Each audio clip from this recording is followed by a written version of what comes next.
शांति।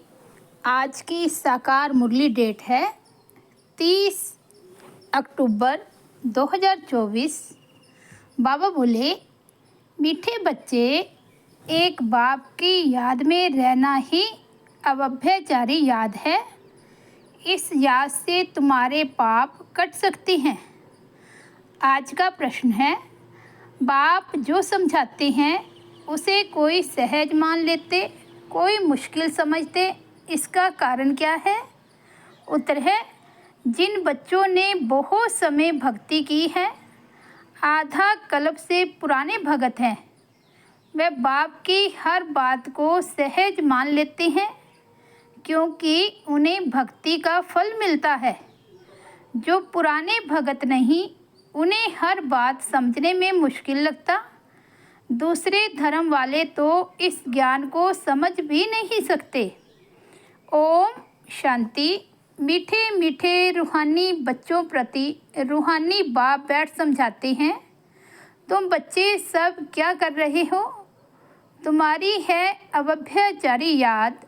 एक होती है व्यभिचारी याद, दूसरी होती है अव्यभिचारी याद।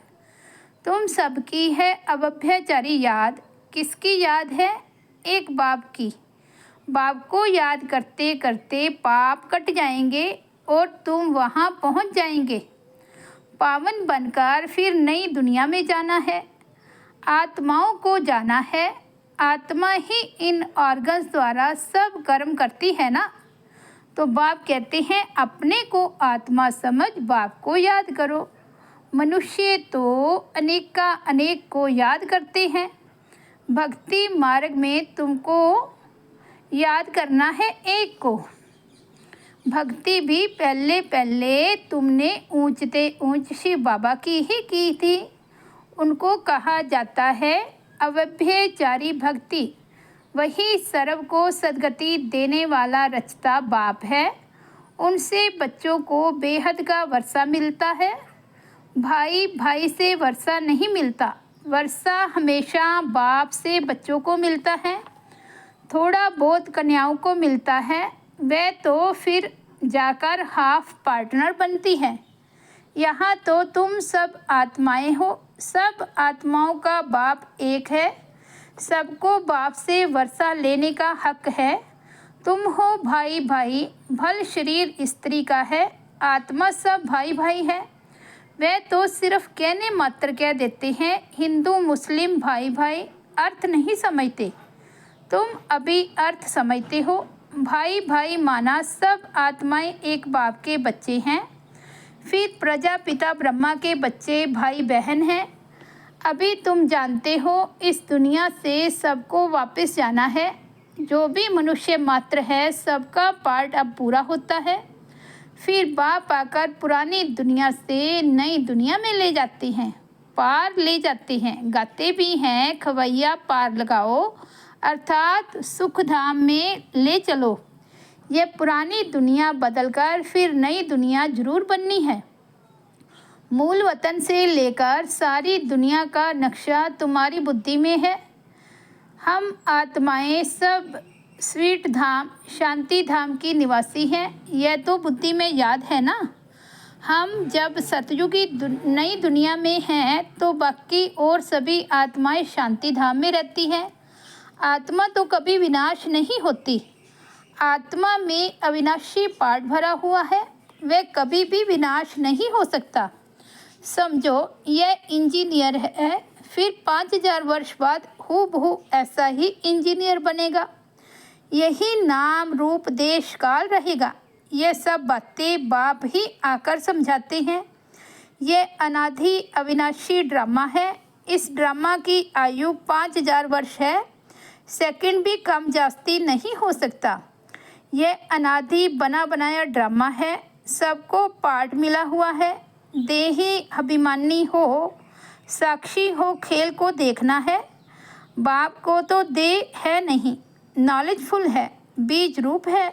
बाकी आत्माएं जो ऊपर निराकारी दुनिया में रहती है, वह फिर आती है नंबरवार पार्ट बजाने। पहले पहले नंबर शुरू होता है देवताओं का। पहले नंबर की ही डिनेस्टी के चित्र हैं, फिर चंद्रवंशी डिनेस्टी के भी चित्र हैं। सबसे ऊंचे सूर्यवंशी लक्ष्मी नारायण का राज्य। उनका राज्य कब कैसे स्थापन हुआ यह भी मनुष्य मात्र नहीं जानते। सतयुग की आयु ही लाखों वर्ष लिखती है। कोई की भी जीवन कहानी को नहीं जानते। इन लक्ष्मी नारायण की जीवन कहानी को जानना चाहिए। बगैर जाने माथा टेकना अथवा महिमा करना यह तो रॉन्ग है। बाप बैठ मुख्य मुख्य जो हैं उनकी जीवन कहानी सुनाते हैं। अभी तुम जानते हो कैसे इनों की राजधानी चलती है। सतयुग में श्री कृष्ण था ना, अभी वह कृष्णपुरी फिर स्थापन हो रही है। श्री कृष्ण तो है स्वर्ग का प्रिंस। लक्ष्मी नारायण की राजधानी कैसे स्थापन हुई यह सब तुम समझते हो। नंबरवार माला भी बनाते हैं। फलाने फलाने माला के दाने बनेंगे, परंतु चलते चलते फिर हार भी खा लेते हैं। माया हरा देती है। जब तक सेना में है कहेंगे यह कमांडर है, यह फलाना है, फिर मर पड़ते हैं। यहाँ मरना अर्थात अवस्था कम होना, माया से हारना, खत्म हो जाते हैं। आश्चर्यवंत सुनंती कथंती भगंती ओहो मम माया फार गति दिवंती हो जाते हैं। मर जीवा बनते हैं, बाप का बनते हैं, फिर राम राज्य से रावण राज्य में चले जाते हैं। इस पर ही फिर युद्ध दिखलाई है कौरव और पांडवों की, फिर असुरों और देवताओं की भी युद्ध दिखाई है। एक युद्ध दिखाओ ना, दो क्यों? बाप समझाते हैं यहाँ की ही बात है। लड़ाई तो हिंसा हो जाती है, यह तो है ही अहिंसा परमो देवी देवता धर्म। तुम अभी डबल अहिंसक बनते हो। तुम्हारी है ही योग बल की बात। हथियारों आदि से तुम कोई को कुछ करते नहीं। वह ताकत तो क्रिश्चियन में भी बहुत है। रशिया और अमेरिका दो भाई हैं, इन दोनों की है कंपटीशन बम्स आदि बनाने की। दोनों एक दो से ताकत वाले हैं। इतनी ताकत है अगर दोनों आपस में मिल जाए तो सारे वर्ल्ड पर राज्य कर सकते हैं, परंतु लॉ नहीं है जो बाहुबल से कोई विश्व पर राज्य पा सके। कहानी भी दिखाते हैं, दो बिल्ले आपस में लड़े, मक्खन बीच में तीसरा खा गया। ये सब बातें अब बाप समझाते हैं। ये थोड़े ही कुछ जानता था। ये चित्र आदि भी बाप ने ही दिव्य दृष्टि से बनवाए हैं और अब समझा रहे हैं। वे आपस में लड़ते हैं, सारे विश्व की बादशाही तुम ले लेते हो। वे दोनों हैं बहुत पावरफुल, जहाँ तहाँ आपस में लड़ा देते हैं, फिर मदद देते रहते हैं, क्योंकि उन्हों का भी व्यापार है ज़बरदस्त। जब दो बिल्ले आपस में लड़े तब तो बारूद आदि काम आए। जहाँ तहाँ दो को लड़ा देते हैं। ये हिंदुस्तान पाकिस्तान पहले अलग था क्या? दोनों इकट्ठे थे। ये सब ड्रामा में नूद है। अभी तुम पुरुषार्थ कर रहे हो, योग बल से विश्व का मालिक बने। वे आपस में लड़ते हैं, मक्खन बीच में तुम खा लेते हो। माखन अर्थात विश्व की बादशाही तुमको मिलती है और बहुत ही सिंपल रीति मिलती है। बाप कहते हैं, मीठे मीठे बच्चों, पवित्र जरूर बनना है, पवित्र बन पवित्र दुनिया में चलना है। उनको कहा जाता है वॉइसलेस वर्ल्ड, संपूर्ण निर्विकारी दुनिया। हर एक चीज़ सतो प्रधान सतो रजो तमो में जरूर आती है। बाप समझाते हैं, तुम्हारे में यह बुद्धि नहीं थी क्योंकि शास्त्रों में लाखों वर्ष कह दिया है भक्ति है ही अज्ञान अंधेरा। यह भी पहले तुमको पता थोड़े ही था, अब समझते हो। वह तो कह देते कलयुग अभी 40,000 वर्ष और चलेगा।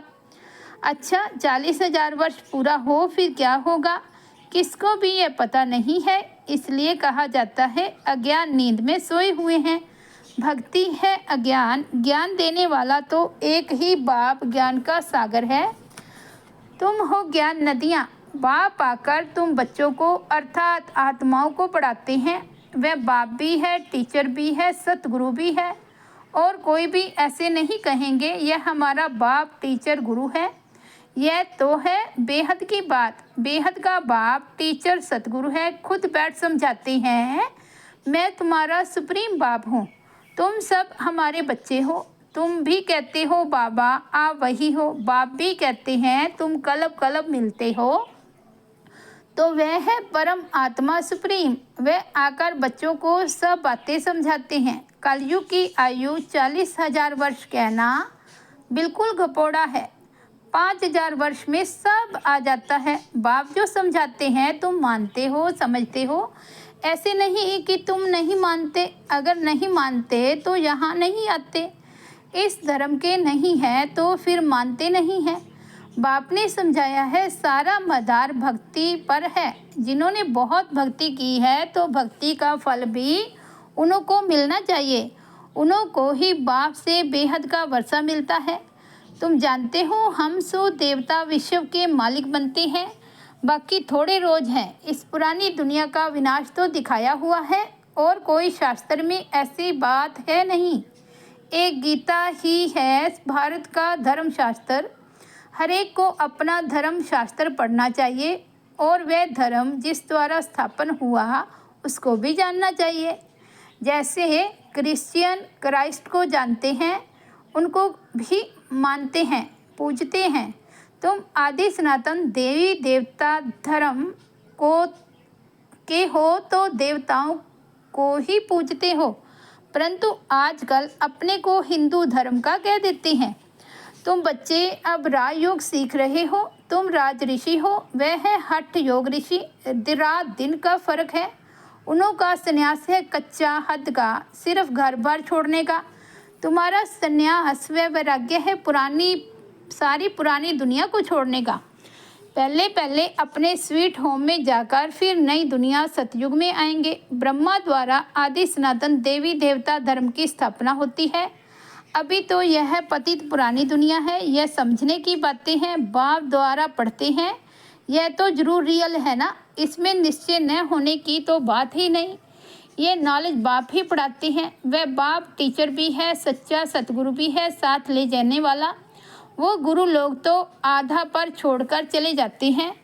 एक गुरु गया तो दूसरा गुरु करेंगे, उनके चेले को गद्दी पर बिठाएंगे। यहाँ तो है बाप और बच्चों की बात। वह फिर है गुरु और चेले के वर्षे का हक। वर्षा तो बाप का ही चाहिए ना। शिव बाबा आते ही हैं भारत में। शिवरात्रि और श्री कृष्ण की रात्रि मनाते हैं ना। शिव की जन्मपत्री तो है नहीं, सुनाई कैसे? उनकी तिथि तारीख तो होती नहीं।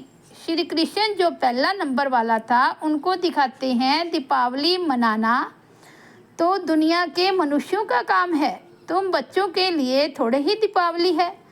हमारा नया वर्ष नई दुनिया सतयुग को कहा जाता है। अभी तुम नई दुनिया के लिए पढ़ रहे हो। अभी तुम हो पुरुषोत्तम संगम युग पर। उन कुंभ के मेलों में कितने ढेर मनुष्य जाते हैं। वह होता है पानी की नदियों का मेला। कितने ढेर मेले लगते हैं। उन्हों की भी अंदर बहुत पंचायत होती है।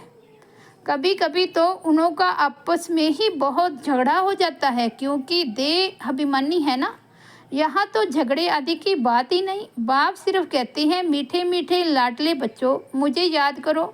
तुम्हारी आत्मा जो सतो प्रधान से तमो प्रधान बनी है, खाद पड़ी है ना, वह योग अग्नि से ही निकलेगी।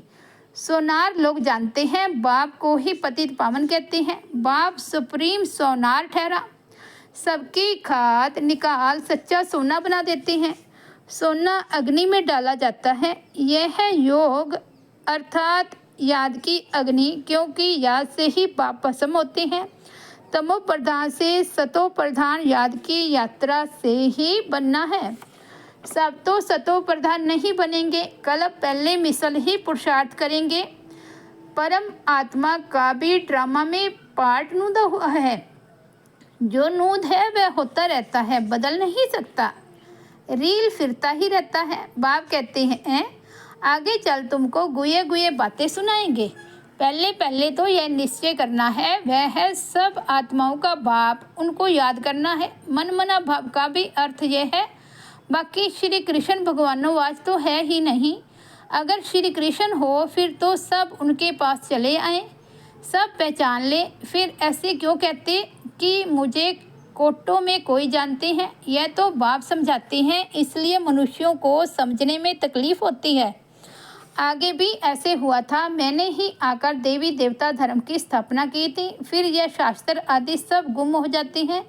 फिर अपने समय पर भक्ति मार्ग के शास्त्र आदि सब वही बनेंगे। सतयुग में एक भी शास्त्र नहीं होता, भक्ति का नाम निशान नहीं। अभी तो भक्ति का राज्य है। सबसे बड़े ते बड़े हैं श्री श्री 108 जगत गुरु कहलाने वाले। आजकल तो 1008 भी कह देते हैं। वास्तव में यह माला है यहाँ की।